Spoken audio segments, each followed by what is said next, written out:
So first, give us a little background about your work in domestic violence. Well, domestic violence, I have been involved with that area for a very long time. Um, there was a time when I was working as a caseworker at the Administration for Children's Services, and there we encounter a lot of domestic violence cases. And, there was a lot of cases that I got involved with. And I also was a school counselor for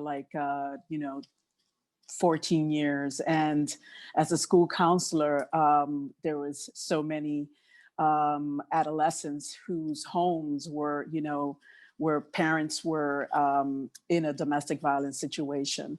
So whether, I was trained for it or not, I was forced into the matter, and I was forced to really get information around that topic. And then I went and started working as a coordinator for the counseling services for my sister's place in Westchester County. And they have, at the time when they had two residential shelters, and I was the coordinator of the counseling department. And then I became the program manager for their counseling department outside of their shelter programs. And these were counseling victims of domestic violence who still have not made the decision to leave their partners, but were still involved in domestic violence cases. So I've had a few years of working with victims and what we call them survivors. Are there any examples of domestic violence situations that you dealt with that involved reproductive assault or reproductive coercion in any way? Oh, absolutely. It happened all the time. Let's say, for example, when a woman is pregnant and the perpetrator, one of the violence that she experienced is the perpetrator just hitting her belly. And, I can't tell you the stories that I've heard of the woman really trying to protect her baby, her fetus, really trying to protect herself and her child. And many of the times the victims would say, hit my face, hit my legs, hit my arms, but don't hit my belly. And they will do it purposely because they were so envious of that, envious of that fetus. And that's an area where it happened so often. Another area where it happened often is where a woman, when she knew that she wanted to make a choice for herself because she didn't want to bring another child in a domestic violence situation, she didn't want to have any more sex. And so that was forced upon her. So he would rape her because he would force that upon her. Another way that it would happen is if a woman wanted to go to Planned Parenthood or her medical provider to get some type of protection. He wouldn't let her do that because he wanted to have control of the situation. Mm-hmm. And so I can go on and on and on of this different situation where women found themselves and not being able to have that choice of their own. And it was always done in a very violent way and very fearful way. Like if you go to that Planned Parenthood, I will kill you, or I will kill the children, something to that effect. And what they would do is they would track the phones that they had. So to make sure that they always knew where they were going. So living under constant surveillance. Yes. Living in ways that they had limited freedom to control their own actions, even about their own bodies. Bodies, yes. Yeah. But Women have lost their babies because of scenarios like that, where they have been beaten so badly that they have to have, they lost a baby, had to go to the hospital and yeah. so forth. Yeah. What do you say to spiritual leaders and to people in faith communities, given what you have experienced firsthand with women in domestic violence shelters? What do you say to faith leaders and spiritual communities about ways that they can help eliminate domestic violence, and ways that they can give advice and hope and compassion to people that's real different from what many people experience today? Yeah.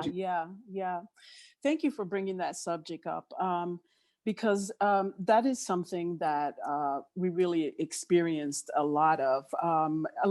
Women, a lot of women that I have come across have very strong faith. Mm-hmm. Their belief in God is very strong, and that's the reason why, they have survived as long as they have. And for them to go and step out of their comfort zone, and when I say comfort zone, I don't mean the norm comfort zone. I mean the fear that they are constantly under, to go to speak to someone about this situation, because it is a very traumatizing and very big decision that they make when they are going to speak to someone about it. So when they speak to someone in a faith-based organization, like their pastor, their minister, what I can say is, and what I strongly suggest is, to educate yourself about the matter of domestic violence. Mm. Because most often, women are perceived to be the one who is the cause of the problem.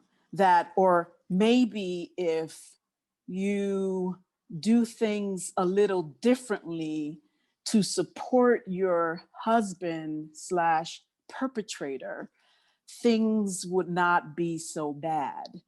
And I have to say that I really wish they don't provide any of that counseling at all.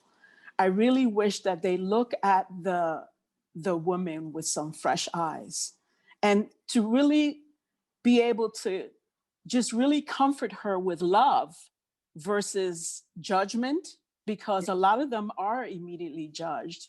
To provide her with love and compassion, to educate yourself about the domestic violence and what comes with it, the power and control.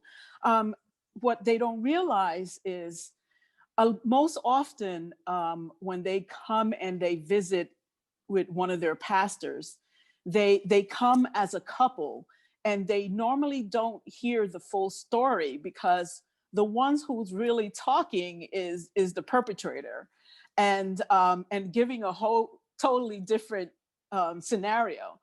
And if the woman comes along and shares something otherwise, she is definitely sharing something in high confidence.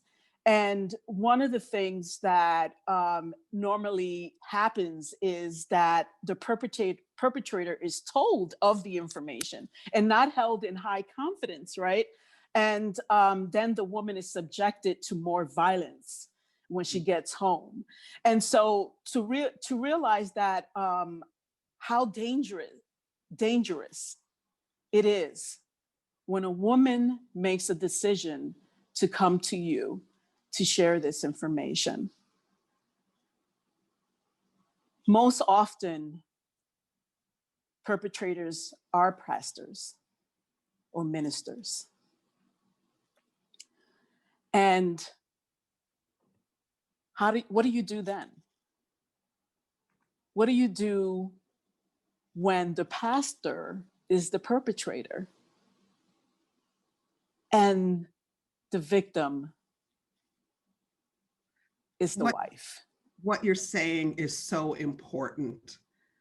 I want to just pause with that, because many of us don't want to acknowledge the reality that perpetrators are not just drug addicts.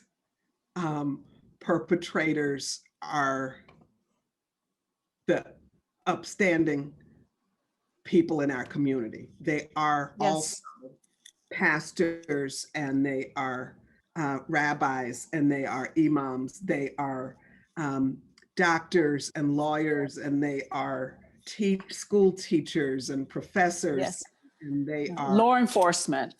Yes, and just the whole gamut. And so that's something I appreciate you raising, because lest people think they can look at someone and tell, oh, that one's probably a perpetrator. Right. That is a faulty assumption. Yes. And perpetrators come in all races, all religions, come in all socioeconomic class, because you were talking about is power and control. Yes, power and control. And so if someone, as you described, if someone is in a marriage, in a partnership with someone who's in law enforcement, or someone who is a minister, and I cite those two in particular, because they are often the least likely to be believed.